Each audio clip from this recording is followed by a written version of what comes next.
So, ladies and gentlemen, continuous random variable. At the beginning of our probability distribution, we talked about discrete and continuous random variable, right? Can somebody give me a brief difference, like a brief summary of the difference between discrete and continuous random variable? Just one particular distinct difference. Yes? Discrete is usually whole numbers. Discrete? Usually whole numbers. We don't put it that way. I don't think we ever said a particular whole number.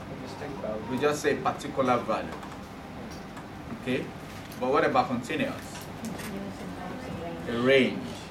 Then also, if you want to get our district, what do?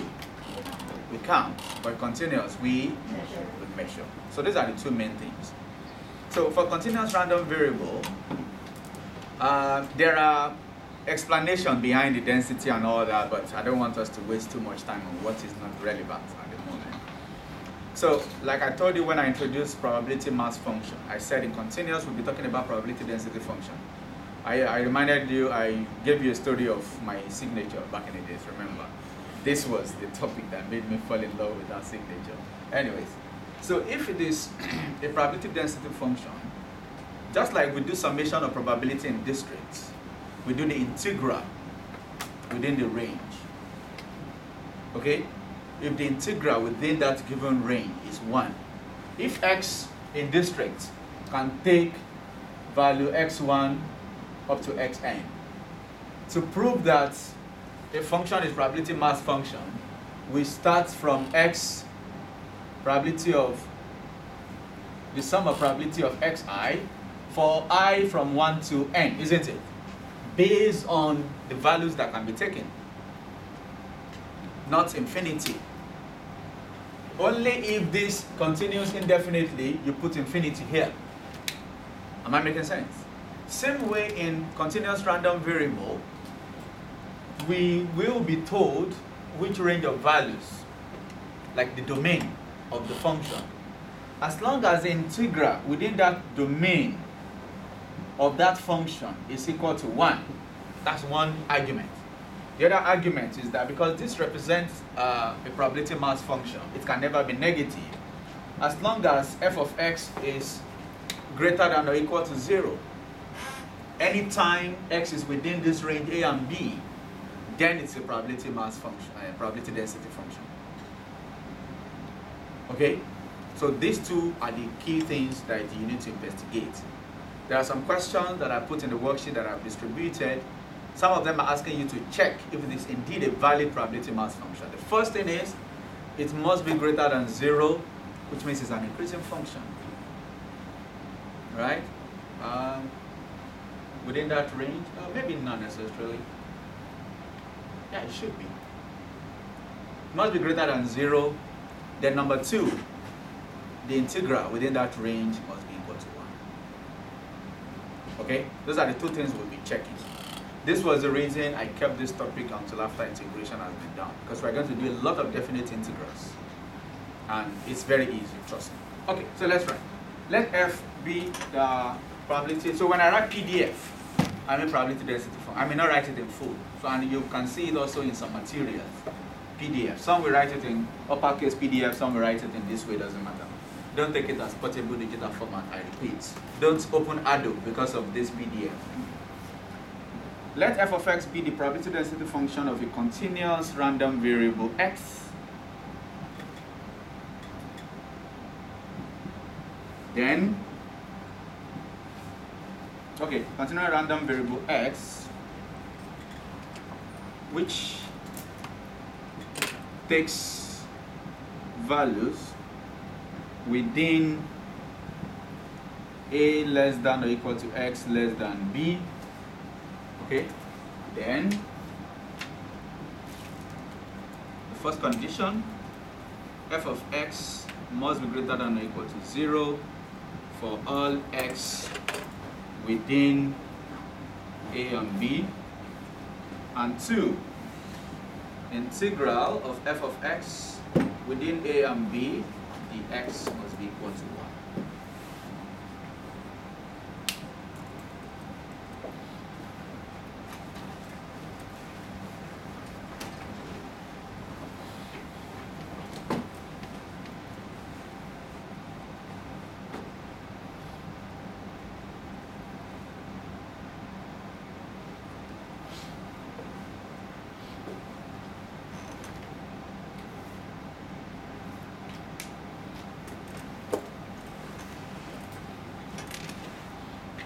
Now, why is this?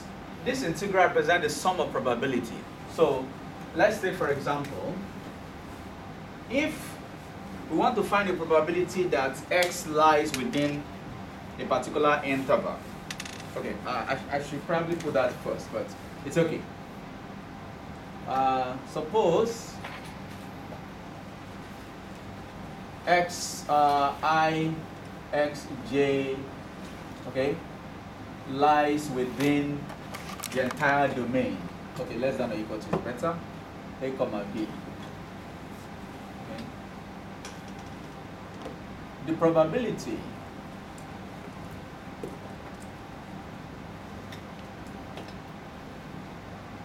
that xi less than or equal to x less than xj, written as this, probability that x lies within this range is simply the integral. Those range will be the upper and lower limits of your integral f of x dx. So this should have actually come first. My apologies. So the probability of each of any particular interval is calculated thus. So for the entire interval, it's like the total area under the curve. If this is the entire curve within the assigned interval a and b, the area under this curve has to be 1 for it to be a probability density function. Okay? And at every point in time, this curve must lie above the x-axis. It must be positive. Okay? So what we are saying is, if your xi, xj is a region, this is xi, this is xj, the probability that x lies within this is what we calculate. And it's also area under the curve, isn't it? And this is how we calculate area under the curve. So that's actually the idea that is being used here. Okay? So all you need to, I'm sure this is your formula booklet somewhere. I think I saw it. Let me see. Let's see how lucky you are. Only expectation is there, which is fine. So the probability is not given. So you have to remember that. At least expectation is given. Lucky you. Alright, so let's say, I still this. Don't call it police first. Wait, you can call that.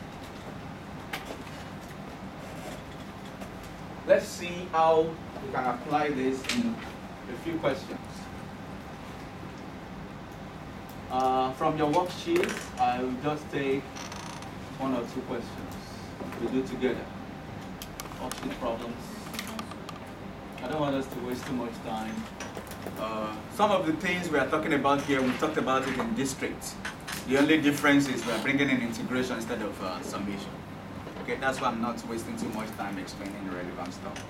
Question 1 in your worksheet says, consider the PDF f of x equals x over 4.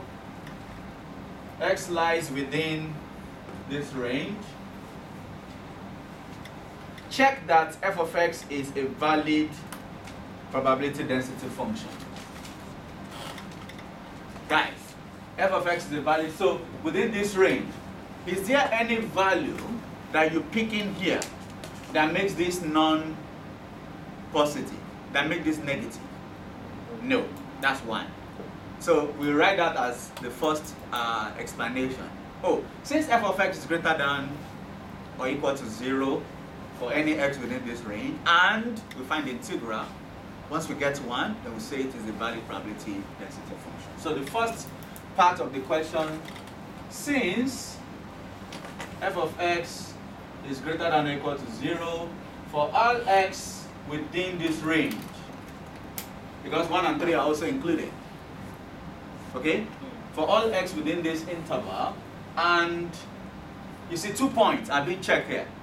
And the integral of f of x across the entire interval given dx, which is equal to the integral 1, 3 x over 4 dx, right? 1 over 4 is a constant, so you can take it out or you leave it. If you want to be nice, you can leave it. So this will be x squared over 4, right? Times 2. Still remember integration, don't you? Oh, I'm integrating, I'm still putting integral sign. My bad. So that will be, can I write x squared over 8 immediately? Hello? You still remember integration? Yes. Miss K, you're looking confused. Do you remember what I did? Be sincere, confess you're saying now. No. Okay, great. In integration, integral of x to the power n dx is equal to what? X raised to the power n plus 1. n plus 1 divided by n plus 1 plus c, provided n is not minus 1. Come on. Assuming it's minus 1. When n is minus 1, that is natural log, right? Go and review your calculus, guys. Provided n is not minus 1. So basically, and also integral of k f of x, provided f of x is integrable, is what? It's K times integral of f of x dx. That's what we have used here. So Kerry, this is what I've done. So this is 1 over 4 integral of x 3(1) dx. And integral of x is x squared over 2 because x is x to the power 1. So x squared over 2 times 1 over 4. Well, I repeat this for now. So that's x squared over 2, like this. And that's how we got x squared over 8. You need to remember your integral, guys. Okay? We made videos, so if you want to recall, you can just watch the videos while you are eating food. For those of us that like to eat food. And for definite integral, we don't put the constant of integration. Do we? No. So when you substitute, you get 3 squared over 8 minus 1 squared over 8, which is 9 over 8 minus 1 over 8, 8 over 8, which is equal to 1. So two conditions have been checked. F of x is greater than 0 for all x within the interval, like the domain, and also the total area under the curve. That's interpretation in calculus, right? But in this case, the integral is 1. So after these two, since this and this are gone, then what? F of x is a valid probability density function. So these two must be checked. Okay. The last part of the question says the probability that x lies between 2 and 3 inclusive. So probability 2 less than or equal to the random variable x less than 3 will be, how do I write this? The integral from 2 to 3 f of x, right? So you may write the f of x first. Yes. So which is integral from 2 to 3 x over 4 dx. So integral of x over 4 is x squared over 8 again. So we just have that. So you have x squared over 8, 2, 3. So if you substitute, 3 squared over 8 minus 2 squared over 8. 9 minus 4 is what? minus 4 is 5. Is that 5 over 8? Yeah. So that should be the probability that x lies within 2 and 3. Questions? So let's try that. I'll just take one more, and the rest you can play with them yourself. Today is all about introducing probability density function. Tomorrow, we will take it a bit personal by introducing expectations.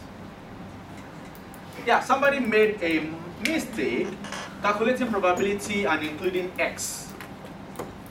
Our probability does not include x.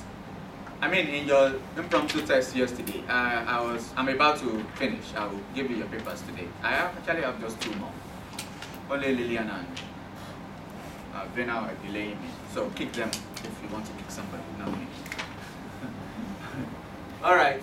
So the person was writing probability and including x. Probably, I think it was in combination proof. Something about probability that x is equal to x. The probability is simply n combination x. but that person Like, said n combination x, something like this. So x is not included. X is only included in your expectation. That is why your expectation is x probability of x. So this is where your x is included, not in the probability. So take notes wherever that is. Someone also did not write their name. I don't know why they did not write their names. Anyways. Let's check another sweet one.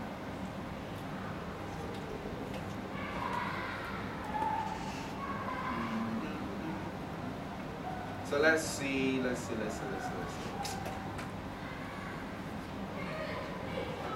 One over x is too easy. Oh, number 3 is asking, show that this probability is, explain why this is that. Okay, should we try that? We'll still have time. Okay, maybe we'll do 3 problems. Number 3 question from the book, from the worksheet. Show that integral from 0 to 3 pi over 2 sine 2x dx is equal to 1. That's the first one. Okay? So our left hand side, integral from 0 to 3 pi over 2 sine 2x dx. What is the integral of this function? Everyone please, come on. Can you stop writing, Akita, or I kick you out? Yes? Minus cos. Say that again? Minus cos. Minus cos 2x 2x over 2. over 2.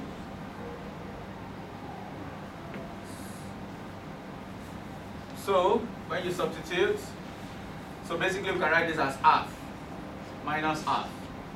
So our substitution can be easier. Right? Okay, so let's substitute minus 1 over 2 cos 2 times that. It's going to be 3 pi. Is it okay? Then minus cos 0. Is that not? So what is cos 3 pi? Check quickly. This is why you shouldn't write. I need you to be part of the calculation. That should be 1 or minus 1. Minus 1. Minus 1? Minus 1. Then plus half times cos 0 is 1. So everything is half plus half, which is equal to 1. The next question now asks this, so please pay attention. Explain why f of x, which is sine 2x, which was integrated, is not a valid probability density function for 0 less than, oh, that should be x, not pi. Okay? Anyone, quickly. Why? You can make your correction later, just let's focus on the class. That's why I'm interested in this question.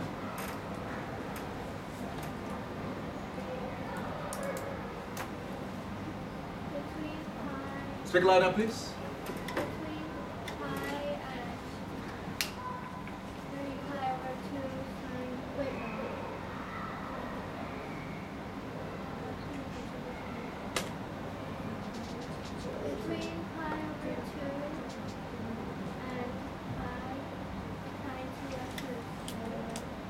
Sine 2x is? Yes. You have to remember your sign in the quadrant.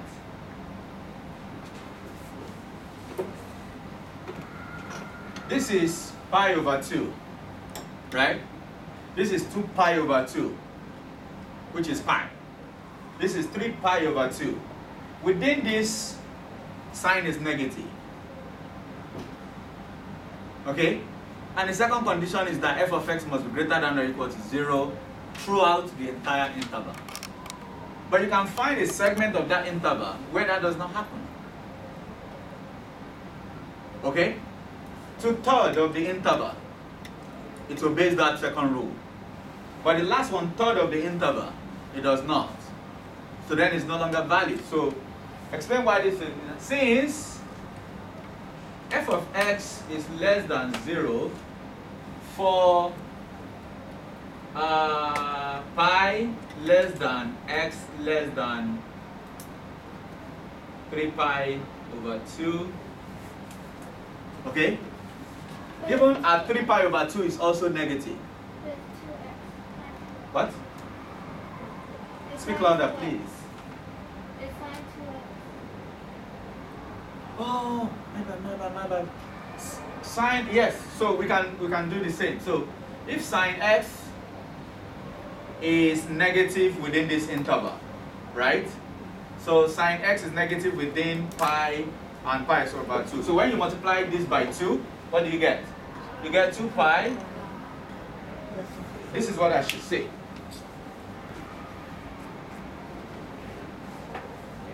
Since sine x, let's put it this way first, is less than, is negative for what? Pi less than x less than 3 pi over 2. Okay? Multiply this interval by 2. To multiply this interval by 2, you're going to get 2 pi less than x less than 3 pi, but we don't have that. Oh, okay. No. Let me see how I can explain this. The explanation is that at a particular time, you don't have what you are supposed to have. You don't have the negative. Okay, got it. This is where you have your negative. This is where the 2x should be invalid. Because whatever you have here is an angle. Alright? And this is the angle. So you just divide this by 2. Hello? So I think yes, we were right at first. Since f of x, which is equal to sine 2x, is negative for what? Pi less than 2x less than 3 pi over 2, like this. Yeah, this is better. Are you with me? So if we want to get ordinary x, which implies that pi over 2 less than x less than what? 3 pi over 4. So x is negative, and this interval is still within here, isn't it? Okay? Then, so even though one of the criteria is satisfied, you can see that the summation of all the probabilities is 1. But now we can see that it's not a valid probability mass function, a density function, I mean. Then f of x is not a valid PDF. So this is the reason why it is not a valid PDF. Okay? Because this remember the interval is on x. You need to make sure that your final line here of arguments is in terms of x. But of course, because the angle is 2x, that's why we started with 2x. Okay, based on this picture, any angle within here, the angle in this case is 2x. Then from there, we are able to get the single 1x equivalent of the same interval. And it's still within the 0 and 3 pi over 2. Understand? Okay. Yes, quickly. Okay. Let's take one more because we still have 15 minutes. So I just want to take, maybe we look at question. I want to do one that has to do with finding a constant first. Okay, let's look at question 10, 9 or 10. Which one do I pick? I want to do the one that has to do with median or mode as well. Okay, let's pick 10. 10 is a past question actually. F of x is equal to, so please be used to this notation. Your probability density function might be given as a piecewise function. Okay? F of x is equal to ax plus x whenever 0 is less than or equal to x less than pi over 2, and a is a constant, 0 elsewhere. Is that you see elsewhere or otherwise? Okay? So, the first thing is, this is already called a PDF. when it says 0 elsewhere, it means this function is defined on the entire R. Understand? So for f of x to be a PDF, the integral of f of x with respect to x will be equal to 1.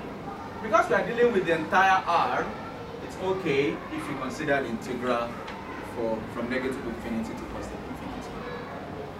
However, because it says 0, let's see, the probability when f of x is 0 doesn't even give us anything. Do you understand?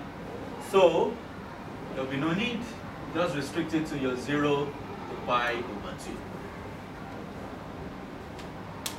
If this was a different number, maybe like k elsewhere, then you have to consider this one, and elsewhere means anything below 0, anything above pi over 2. Am I making sense? But if you look at it, the function is defined as 0, which means it's just a line. The line y is equal to 0. Right? The integral you're looking for is area under the line. There is no area because the curve is on the y-axis itself, on the y is equal to 0 itself. So there's no area. That is why we can ignore that part. Okay? But if this was maybe 1 elsewhere, it means every other place you have 1 before 0 and after pi over 2. Of course, there will be some areas. Then you can consider those regions as well. Because you are dealing with the entire probability, isn't it? But apart from this, the others are just 0. So that is why they are being ignored. I hope you understand what I just said. So, if this is the case, the integral of 0 from 0 to pi over 2 of ax cos x dx is equal to 1. A will be out, being a constant, and that's actually what we are looking for. X cos x dx is equal to 1. How do we integrate x cos x?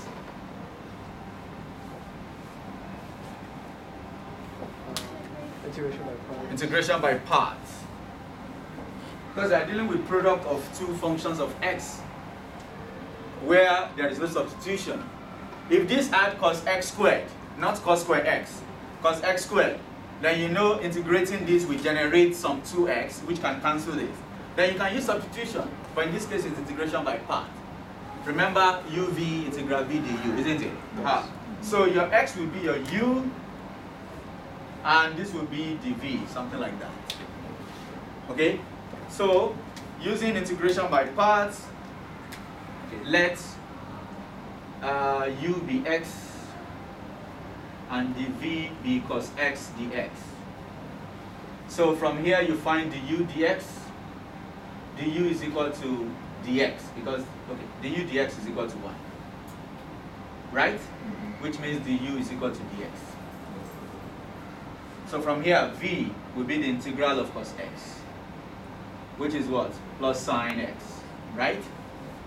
So by integration by parts, by integral of u dv, which is equal to uv minus integral of v du, okay? The entire stuff will be a brackets. The integral of this will be what? Maybe we can integrate that first and substitute it in. Or I can just do it and ignore the constant. Do you know why I'm ignoring the constant? The constant at the end of the integration. Why?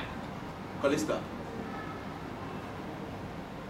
Callista, do you know why I'm ignoring the constant? This is what I mean. So, uv will be this and this. X sine x, yes? Integral of v du sine x dx. This is it, right? It's equal to 1. So you see, this will generate a constant, but I'm going to ignore it. X sine